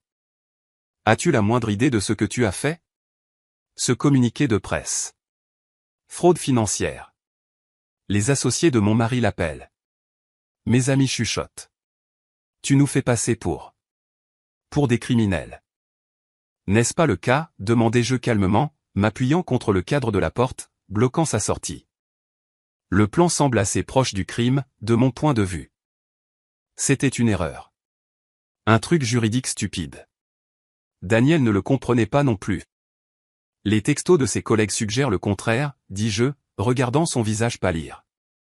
Il semblait le comprendre très bien quand il s'en vantait à ses copains. Elle tressaillit comme si elle avait été giflée. L'information était nouvelle pour elle. Bien. C'est un oui-dire. Ça n'a pas d'importance. Elle s'approcha, sa voix tombant à un murmure venimeux.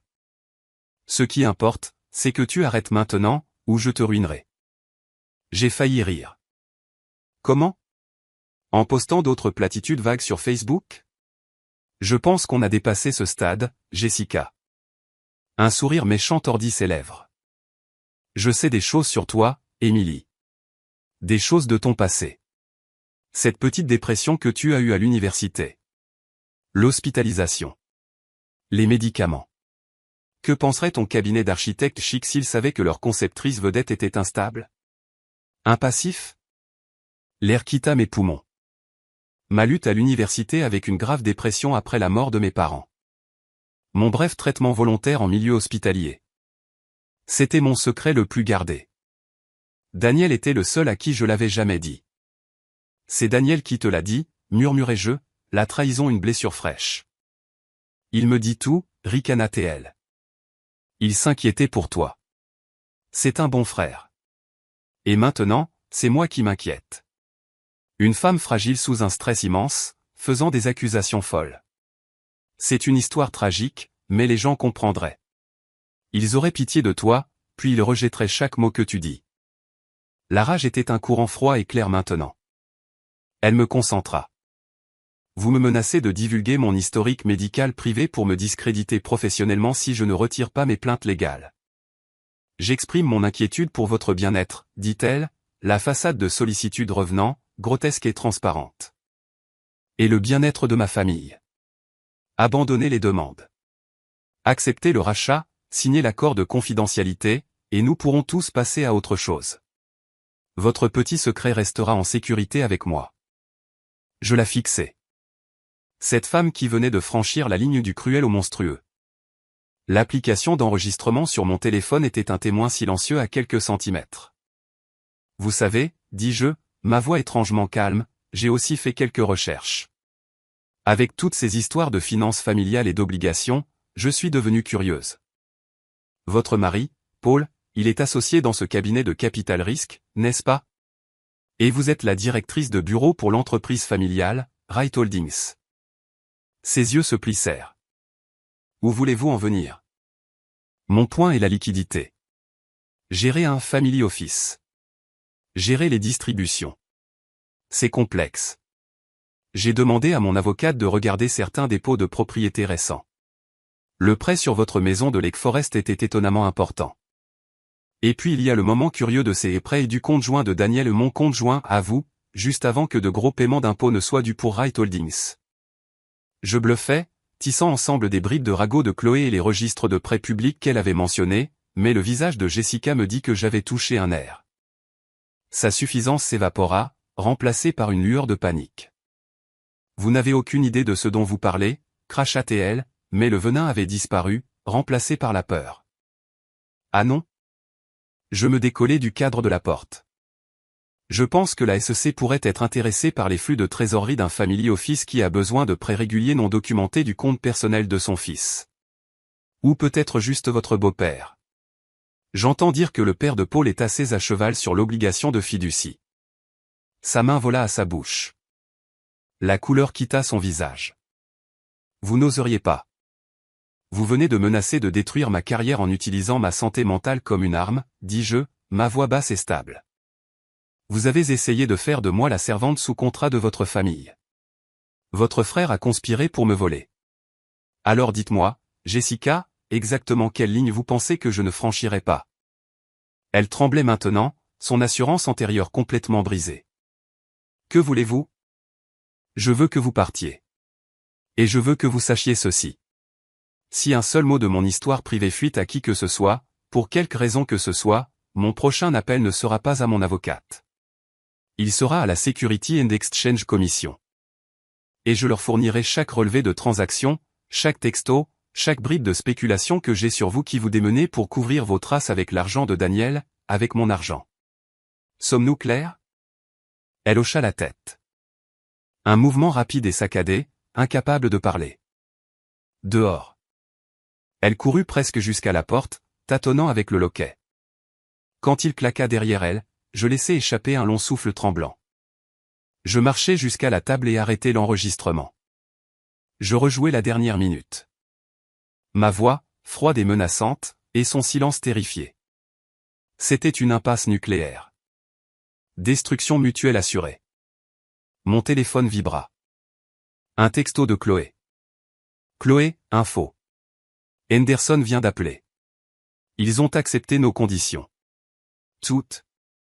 Ils transféreront la propriété à ton seul nom dans les 24 heures pour éviter un litige. Ils veulent un accord de confidentialité mutuelle.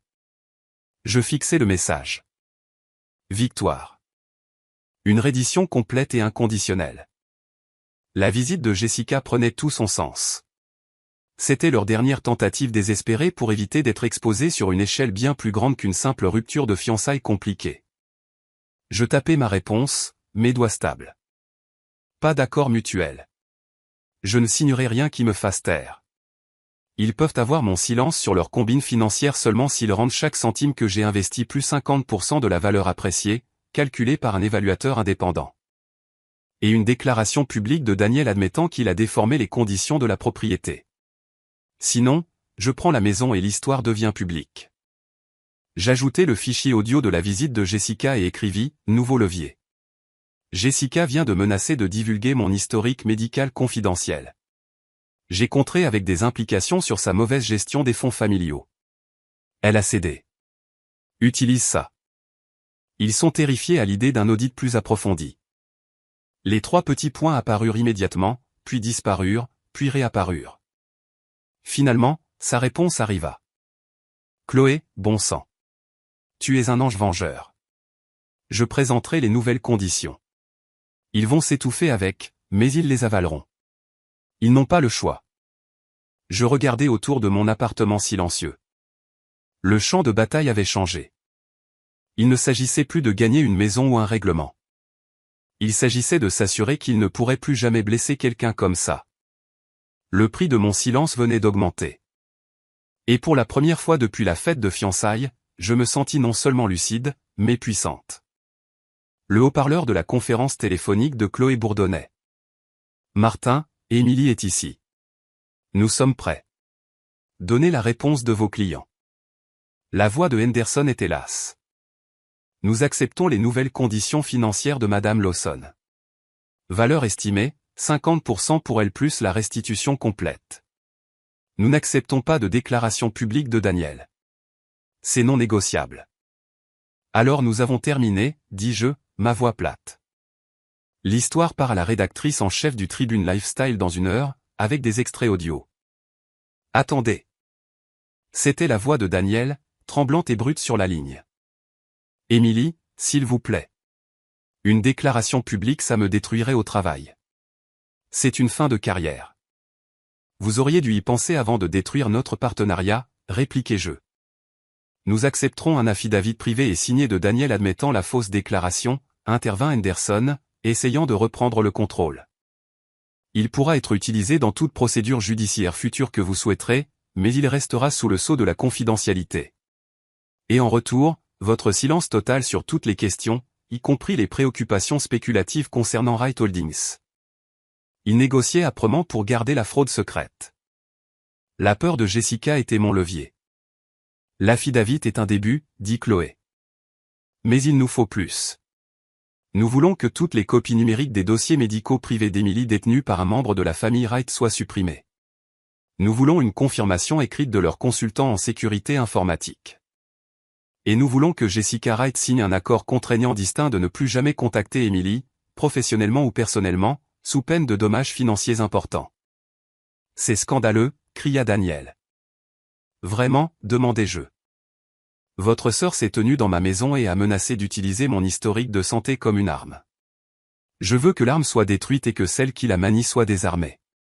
Ce sont mes conditions non négociables. Un long silence. Nous entendîmes des discussions étouffées de leur côté. Puis Henderson revint. Vaincu. D'accord.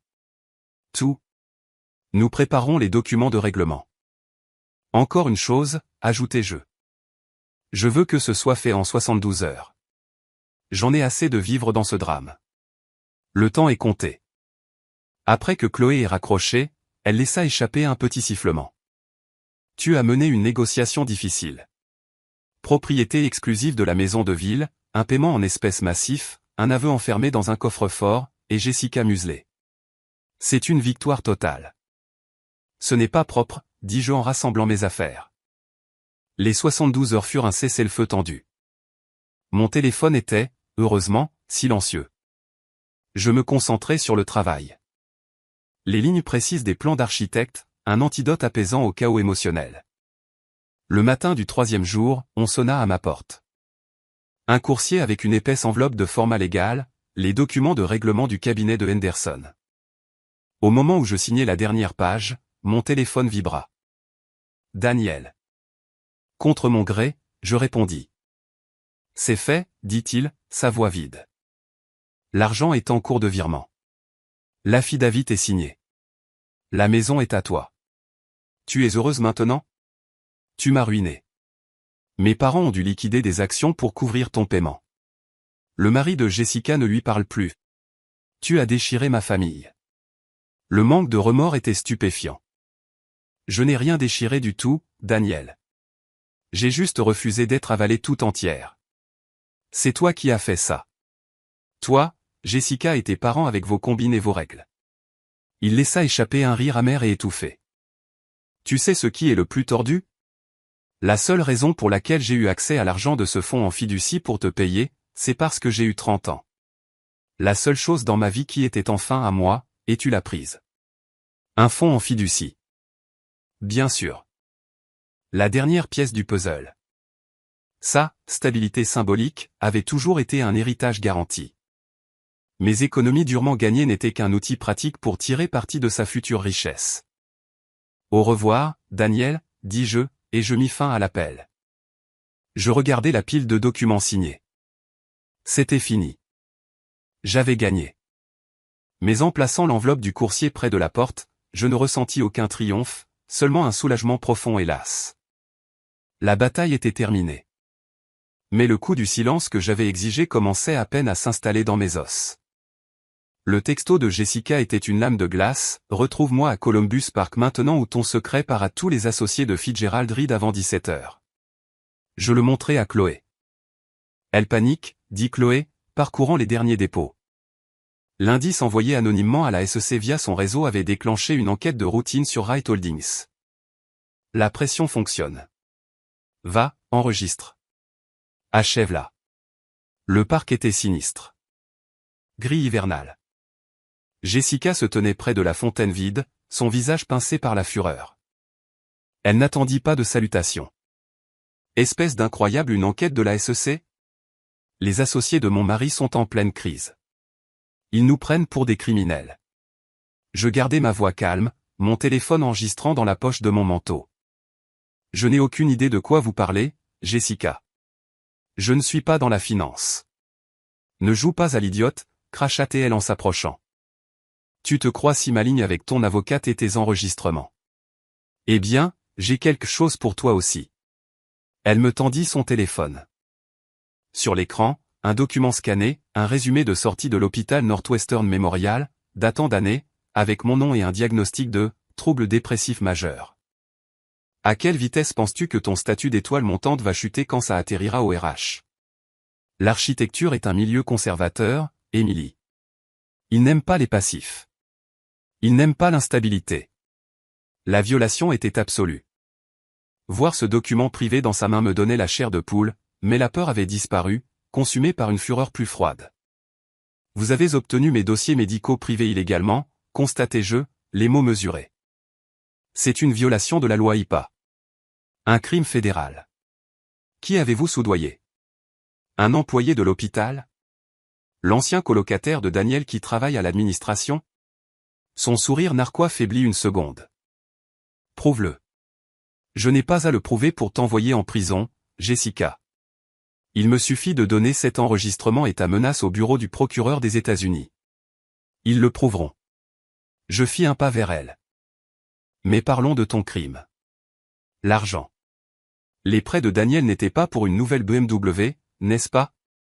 C'était pour couvrir le déficit des comptes de l'entreprise familiale. Celui que tu gères. Celui sur lequel la SEC renifle maintenant. Son visage devint cendré. C'est un mensonge.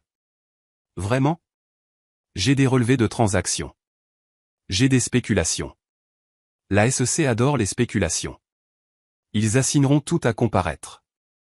Vos emails, vos textos, vos documents de prêt hypothécaire. Ils mettront en pièces votre vie parfaite à la recherche de la vérité. Et le père de Paul, que pensera-t-il quand il découvrira que sa belle-fille trafiquait les comptes?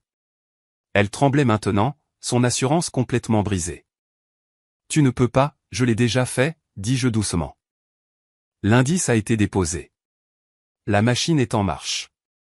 Le fait que tu menaces ma carrière avec un dossier médical illégal ne fait qu'accélérer les choses. Alors vas-y, envoie-le. Vois ce qui se passe. Des larmes de rage et de terreur remplirent ses yeux. Que veux-tu? Je veux que tu comprennes, dis-je en me penchant pour qu'elle seule puisse entendre. Tu as essayé de me briser. Tu as essayé de me rabaisser. Tout ce que tu as fait, c'est me montrer à quel point ton château est fragile. Il est bâti sur des secrets et l'argent des autres. Et j'ai les clés. Je me tournai pour partir. Attends, cria-t-elle, sa voix se brisant. S'il te plaît, annule tout ça. La SEC. Je détruirai les dossiers. Tous. Je ne te parlerai plus jamais. Je m'arrêtai, la regardant. La SEC n'est pas un robinet que je peux fermer, Jessica. Tu aurais dû y penser avant de voler ta famille et de menacer la mienne. Je m'éloignai, la laissant sangloter près de la fontaine sèche. Le froid dans l'air semblait pur. Le secret était révélé, non pas le mien, mais le sien, et son poids était maintenant le sien seul à porter. Le bureau de Chloé semblait différent maintenant, moins un bunker qu'un centre de commandement après une victoire décisive. Les feuilles de calcul et les bloc-notes juridiques avaient été remplacés par un unique document volumineux. Le règlement final, dit-elle en le glissant sur le bureau. Ils ont complètement cédé. Je parcourus le résumé. La maison de ville était mienne, libre et quitte de toute charge via un acte de renonciation déjà déposé. Un virement bancaire pour la somme convenue, mon investissement initial plus une part stupéfiante à 6 chiffres de la valeur appréciée était en attente. L'affidavit de Daniel admettant la fausse déclaration intentionnelle de la structure du titre de propriété était joint. Les clauses de confidentialité et de non-dénigrement étaient mutuelles mais étroites, se concentrant uniquement sur le règlement de la propriété. Elles ne couvraient pas les manœuvres financières de Jessica ni ses menaces. Et mes dossiers médicaux, demandai-je, mon doigt posé sur cette clause. Un affidavit signé du consultant en sécurité informatique de leur famille, confirmant que toutes les copies numériques ont été purgées de tout appareil ou stockage cloud lié à un membre de la famille Wright. C'est un document juridiquement contraignant. S'ils ont menti, les pénalités sont sévères. Chloé se pencha en arrière, une lueur de satisfaction dans les yeux. L'enquête de la SEC est un feu qui couve lentement. C'est hors de nos mains maintenant, mais ça les maintient très honnêtes. Mon téléphone vibra. Une notification de ma banque. Le virement était arrivé. Le nombre était si grand qu'il semblait abstrait. Ce n'était pas de la joie que je ressentis, mais une finalité profonde et apaisante. C'est fini, soufflai-je. Presque, corrigea Chloé. Il y a un dernier courrier pour toi. Elle me tendit une enveloppe épaisse et crémeuse. Mon nom était écrit d'une écriture élégante et familière que je n'avais pas vue depuis des années. Eleanor Wright. Je l'ouvris. Un chèque en tomba. Pour 50 000 $. Une note était jointe. Émilie, ceci ne fait pas partie du règlement. C'est pour moi. Un geste de sincères excuses pour la douleur que ma famille vous a causée. J'avais tort. J'ai élevé un fils faible et une fille cruelle. Je le vois maintenant. J'espère que cela pourra vous aider à construire un nouvel avenir, un avenir libre de notre ombre. S'il vous plaît, aucune réponse n'est nécessaire. Eleanor. Je le fixai, abasourdi. Qu'est-ce que c'est? Chloé prit le chèque, l'examinant. Un paiement de culpabilité. Une tentative désespérée d'absolution morale. Il est propre. Sans condition. Encaisse-le. Considère-le comme des dommages moraux. Ça me semble sale. C'est l'argent le plus propre que tu recevras jamais d'eux, dit-elle sans détour. C'est un aveu de culpabilité. Prends-le. Fais en don. Brûle-le. Mais ne le renvoie pas. C'est ce qu'elle veut. Une victoire morale. Une connexion. Refuse-la lui. J'acquiesçai, pliant le chèque dans l'enveloppe. Le dernier artefact bizarre de la guerre. Alors, dit Chloé, son ton changeant. Quelle est la suite pour Emily Lawson? Des vacances, une voiture de sport, un acompte sur un château. Je regardais par sa fenêtre la ligne d'horizon étincelante, la ville qui abritait mes anciens rêves et ma nouvelle réalité. Je vais vendre la maison de ville, dis-je. Elle est souillée. Et avec ça, je tapotai le résumé du règlement, je n'en ai pas besoin. Et puis un objectif, clair et précis, s'était formé dans les espaces calmes entre les batailles. Je vais créer une organisation à but non lucratif. Un fonds juridique et un centre de ressources pour les gens, surtout les femmes probablement, qui se font avoir dans des arrangements financiers prénuptiaux. Fini les il a dit, elle a dit. Juste de l'éducation, des ressources et l'accès à des avocats qui ne sont pas des amis de la famille. Le masque professionnel de Chloé glissa, révélant une surprise sincère et quelque chose comme de la fierté. Eh bien, bon sang. C'est vraiment incroyable. Tu auras besoin d'un conseil d'administration féroce et d'un avocat fondateur. J'en connais une bonne, dis-je en croisant son regard. Un lent sourire se répandit sur son visage. Je libérai mon emploi du temps pour la première réunion. Je me levai pour partir, le poids des documents dans ma main me semblant être une fondation, pas une encre. Merci, Chloé, pour tout. Ne me remercie pas, dit-elle en me raccompagnant à la porte. Envoie-moi juste les 10 premiers clients. Maintenant, file. Tu as un avenir à construire. En sortant dans la rue animée, le vent glacial me parut comme un baptême. Mon téléphone vibra une dernière fois. Une alerte d'actualité de Cranes Chicago Business. Le titre me fit m'arrêter net, Wright Holdings annonce un audit interne. Le directeur financier démissionne au milieu d'une transition familiale. Le sous-titre mentionnait un « examen volontaire de certaines pratiques de gestion de la liquidité ». Le monde de Jessica se fissurait. La façade publique changeait. Ce n'était pas un scandale. Pas encore. C'était une implosion professionnelle silencieuse. Le genre qui ruine les réputations et met fin aux adhésions au country club. Je ne souris pas. Je ne ressentis aucune schadenfreude. Je supprimai simplement l'alerte, éteignis le téléphone et me fondis dans le flot de gens, anonymes et libres. Le passé était réglé. L'avenir, pour la première fois depuis longtemps, était entièrement mien. La pluie estompait les lumières de la ville entraînées dorées sur la fenêtre de mon bureau. Il était plus de 20 heures, l'étage silencieux à l'exception du bourdonnement des serveurs. Je rangeais mes affaires quand l'ascenseur sonna et des pas pressés et soudain résonnèrent dans le couloir vide. Daniel était là, trempé, sa veste de costume collée à lui. Il avait l'air vidé, ses yeux hagards. « Émilie, s'il te plaît. » La sécurité serait là en quelques minutes si j'appuyais sur le bouton de panique. Je ne le fis pas. Je me contentais de le regarder. Tu ne devrais pas être ici. Je sais. Je sais. Il passa une main tremblante dans ses cheveux mouillés. Je devais te voir. Pour t'expliquer. L'affidavit a expliqué tout ce que j'avais besoin de savoir. C'étaient les mots juridiques de Henderson. Ça c'est moi. Il s'approcha. L'odeur de la pluie et de whisky éventé m'atteignit. Tu crois que je voulais ça? La fiducie, les règles, j'étais piégé. Tu avais une clé et un acte signé te donnant tout le pouvoir, Daniel. Ce n'est pas un piège. C'est un royaume. C'est une cage dorée. Éclata Théil, sa voix se brisant. Tu ne comprends pas ma famille. Ce ne sont pas que les dîners du dimanche. C'est tout. Mon travail chez Gibson et Finch, le partenaire de golf de mon père et l'associé directeur. Mon fonds en fiducie est libéré seulement avec la maturité, leur définition. Jessica est l'exécutrice. Si je sors du rang, si je les embarrasse, l'argent se tarit. Les recommandations s'arrêtent. Je deviens un moins que rien. Il pleurait maintenant, des larmes pathétiques et furieuses se mêlant à la pluie sur son visage. Il t'aimait bien parce que tu avais du succès.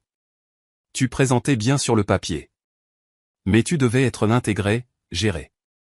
Le plan de Jessica a toujours été de t'adoucir, de te concentrer sur la famille pour que tu ne regardes pas de trop près les finances, à moi.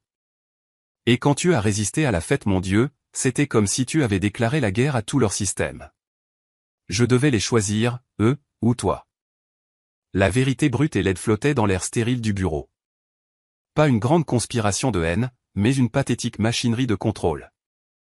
Alors tu as choisi l'argent, dis-je. Plus de colère. Juste une froide lucidité. J'avais peur, sanglota Théil. Qu'est-ce que j'étais censé faire? Être pauvre avec toi? Lutter? Je n'ai jamais eu à lutter. Tu es forte. Tu t'es construite. Moi je ne suis qu'un produit. Un produit qu'ils étaient prêts à rappeler s'il fonctionnait mal. Je compris enfin l'homme devant moi. Pas un méchant. Un otage. Un otage faible et lâche qui avait choisi ses geôliers plutôt que sa liberté. Et maintenant, demandai-je, l'argent est parti. À moi. La confiance est rompue. Alors pourquoi es-tu ici? Il leva les yeux, un espoir désespéré dans le regard. Parce que maintenant, je n'ai rien à perdre. Maintenant, je peux te choisir. On peut tout recommencer, pour de vrai cette fois. Pas de famille, pas de règles, juste nous. L'audace était à couper le souffle. Il voyait la destruction de sa cage dorée non pas comme une conséquence de ses actions, mais comme une opportunité de recommencer avec moi, celle qui avait, dans son esprit, commodément à la fois causé la destruction et resté comme un prix de consolation. Laisse-moi voir si je comprends bien, dis-je lentement en prenant mon sac. Tu as conspiré pour m'escroquer. Tu as laissé ta famille m'abuser. Tu ne viens me supplier qu'après que j'ai démoli ta vie avec un boulet de démolition financier. Et tu penses que c'est une base pour un nouveau départ? C'est une page blanche. Nous avons tous les deux été punis. Nous sommes quittes. Nous ne sommes pas quittes, dis-je, ma voix basse et finale. Tu as été puni pour être un tricheur et un lâche. J'ai été récompensé pour t'avoir survécu. Ce ne sont pas les mêmes choses. Il n'y a pas de nous. Il y a toi, seul, faisant enfin face aux conséquences d'avoir bâti ta vie sur une fondation d'argent et d'attente des autres. Et il y a moi, qui m'en vais. L'espoir dans ses yeux mourus, remplacé par une rage frénétique et acculée. Tu es vraiment si froide? Après tout ce que nous avons eu? Tu vas juste prendre l'argent et t'enfuir? Oui, dis-je simplement en passant devant lui vers l'ascenseur. C'est exactement ce que je vais faire. Il attrapa mon bras, sa prise trop forte. Tu ne peux pas. Tu me dois quelque chose. Tu me dois une chance. Je regardai sa main, puis son visage. Lâche-moi. Tout de suite. Quelque chose dans mon ton, l'absence absolue de peur, le mépris complet, le fit reculer. Il me relâcha comme s'il s'était brûlé. Tu le regretteras, murmura-t-il, le venin revenant. Tu seras seul, et tu réaliseras ce que tu as jeté. J'entrai dans l'ascenseur et me tournai pour lui faire face alors que les portes commençaient à se fermer.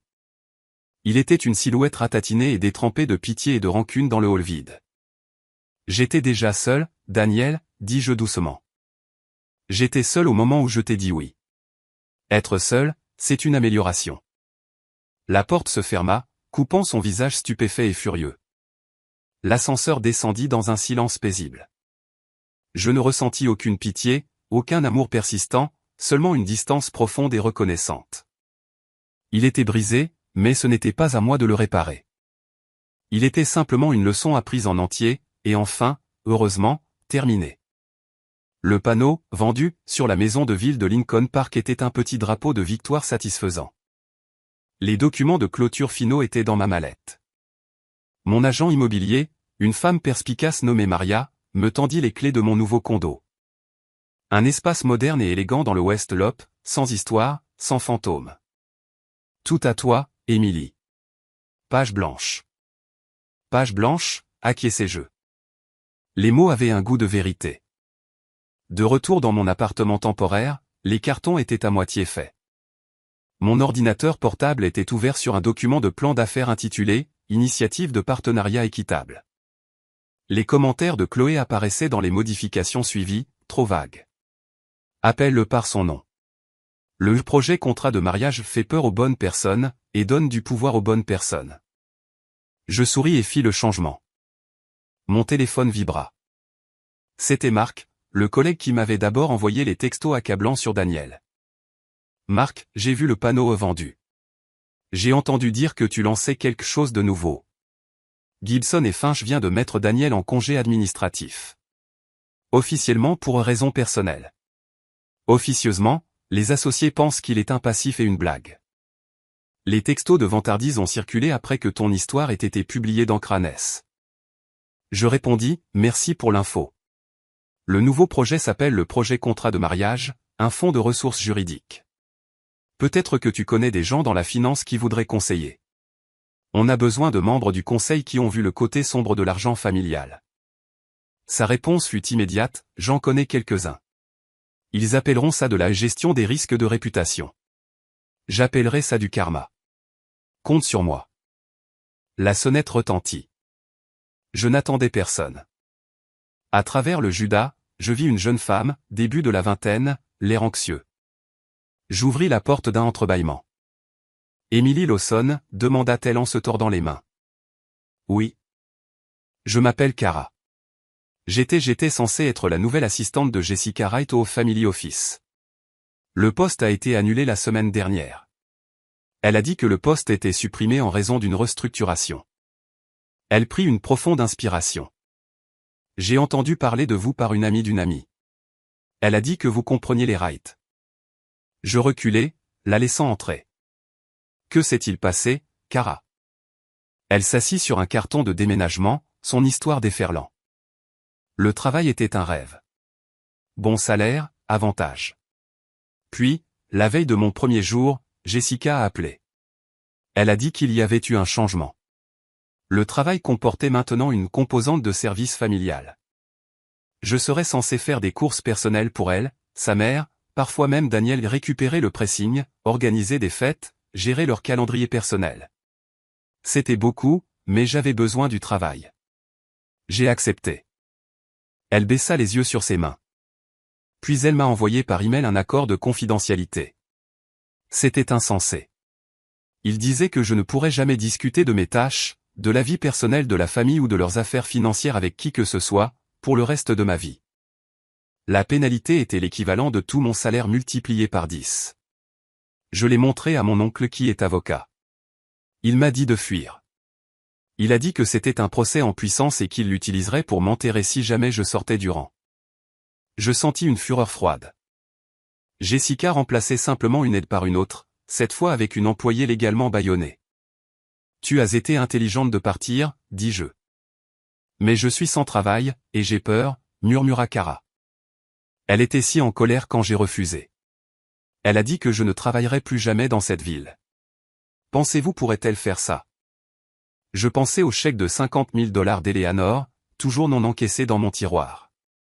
Une idée, nette et claire, se forma. Non, Cara, elle ne peut pas. Et je suis en train de créer une organisation qui, entre autres, aidera les gens qui sont poussés dans ce genre d'accord coercitif. Nous allons avoir besoin d'une coordinatrice de programme, quelqu'un qui comprend la pression. Le salaire ne sera pas au niveau de la famille Wright, mais l'accord de non-divulgation ne couvrira que la vie privée de nos donateurs, pas ton droit de respirer. Ses yeux s'écarquillèrent, remplis d'espoir et d'incrédulité. Sérieusement? Sérieusement. Envoie ton CV à mon avocate, Chloé Klein. Dis-lui que je t'envoie. Je griffonnai l'email de Chloé sur un bloc-notes.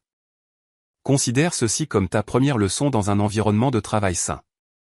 Personne ne devrait posséder ton silence. Après son départ, rayonnante de soulagement, j'ouvris à nouveau mon ordinateur portable. Je naviguai jusqu'au site web du secrétaire d'État de l'Illinois et commençai à remplir les statuts de constitution du projet contrat de mariage, NFP. Mon téléphone sonna. Chloé. Et, je viens de recevoir un email intéressant d'une certaine Cara Jennings. Tu travailles vite. J'aime ça. Plus important encore, je viens de raccrocher avec la journaliste du Tribune qui a fait le premier article. Elle veut un suivi. Pas sur le scandale, mais sur ce qui vient après. Sur ton nouveau projet. Elle l'appelle et de la crise personnelle à l'objectif public. Je me penchai en arrière dans mon fauteuil, regardant la ligne d'horizon de Chicago. Le passé était un livre clos. L'avenir était une page blanche, et je tenais enfin le stylo. Organise l'interview, dis-je. Le titre du Tribune disait « Des fiançailles rompues financent un nouveau départ ». Une architecte lance un fonds juridique pour les victimes d'abus financiers. Mon téléphone n'arrêtait pas de vibrer ce matin-là avec des messages, certains d'anciens collègues offrant leur soutien, quelques-uns de parents éloignés dont je n'avais pas eu de nouvelles depuis des années, et 3 offres de donateurs potentiels pour le projet contrat de mariage. Chloé appela en milieu de matinée. L'article est parfait. Il te présente comme une survivante, pas une victime. Une résolveuse de problèmes. On a déjà eu 2 demandes sérieuses des médias pour que tu parles à des conférences sur le leadership féminin. C'est rapide, dis-je, regardant autour de mon appartement presque vide. Les cartons de déménagement pour le nouveau condo étaient empilés près de la porte. C'est la bonne histoire au bon moment, répondit-elle. Maintenant, l'appel plus difficile. L'avocat de Daniel, Henderson. Il demande une dernière réunion. Dit que son client veut rendre des effets personnels. Je pense que c'est une dernière tentative désespérée de clémence avant que l'enquête de la SEC ne s'approfondisse. Tu veux que je m'en occupe? Je pensais à la silhouette brisée et trempée de Daniel dans mon bureau. Non. Je le rencontrerai. Terrain neutre, un café public. Tu viens, mais assieds-toi à une autre table. Le café était bondé à l'heure du déjeuner. Daniel arriva seul, l'air diminué. Il portait une petite boîte en carton. Il s'assit en face de moi, sans croiser mon regard, posant la boîte sur la table entre nous.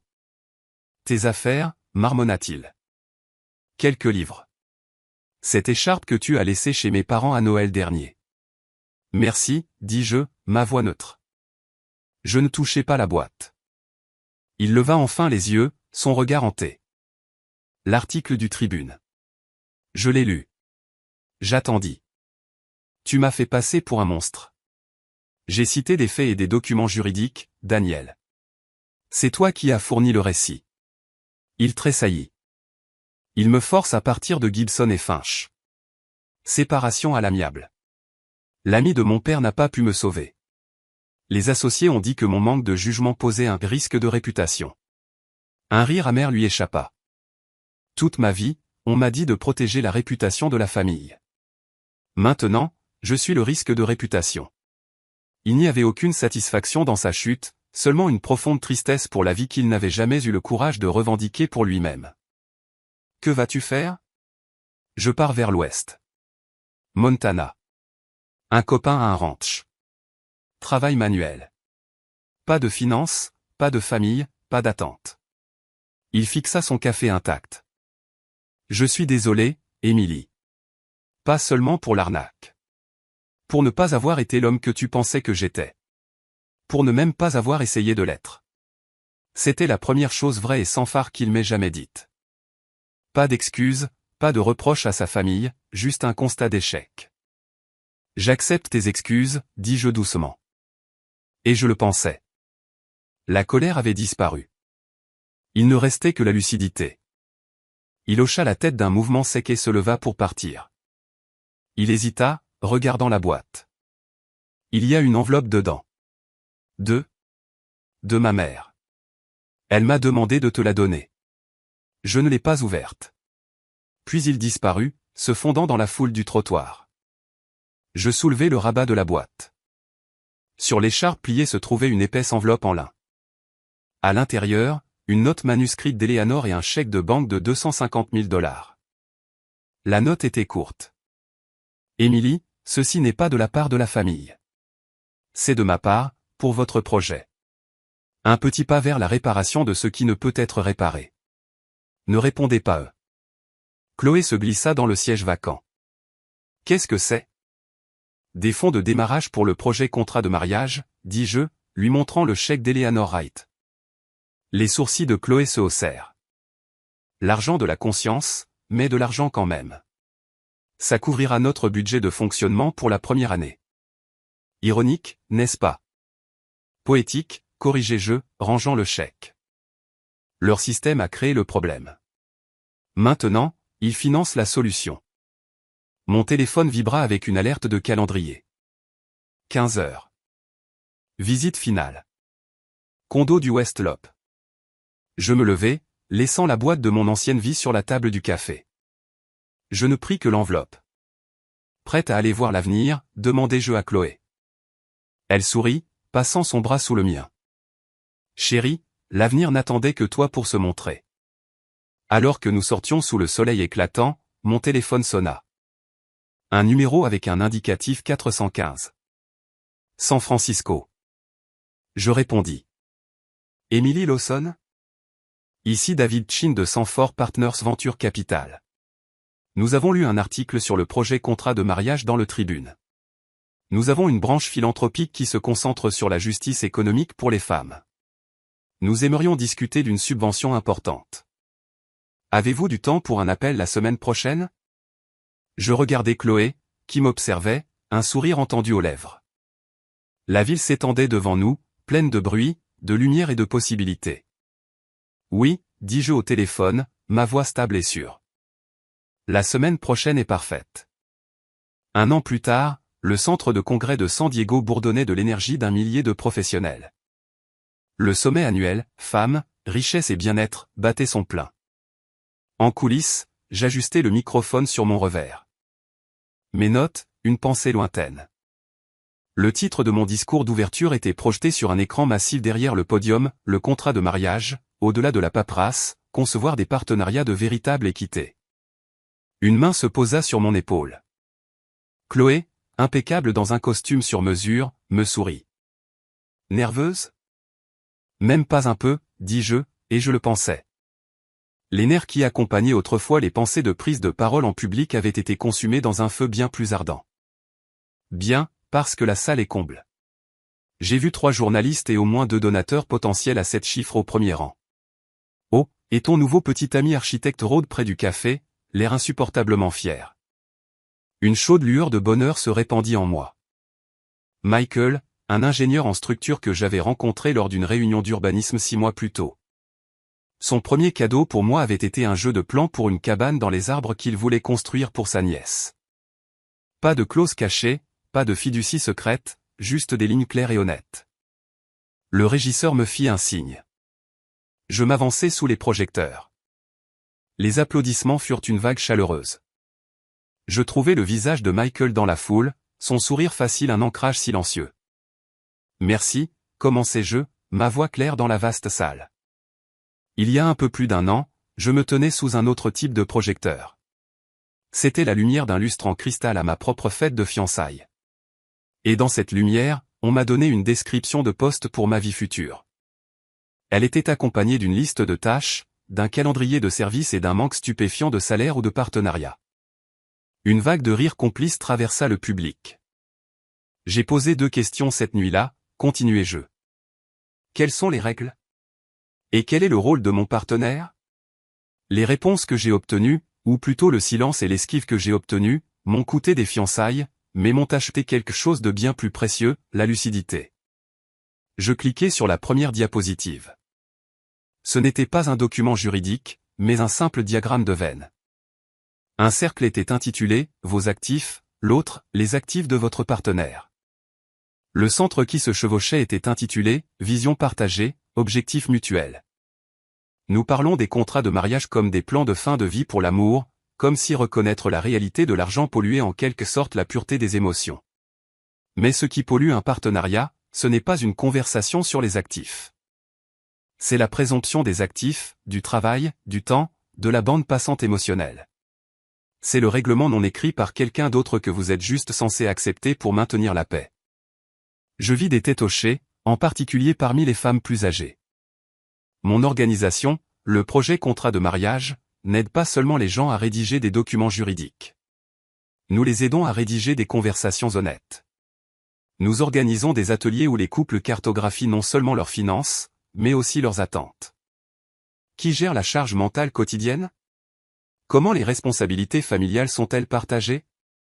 À quoi ressemble réellement le soutien lorsque la carrière d'une personne exige des semaines de 80 heures?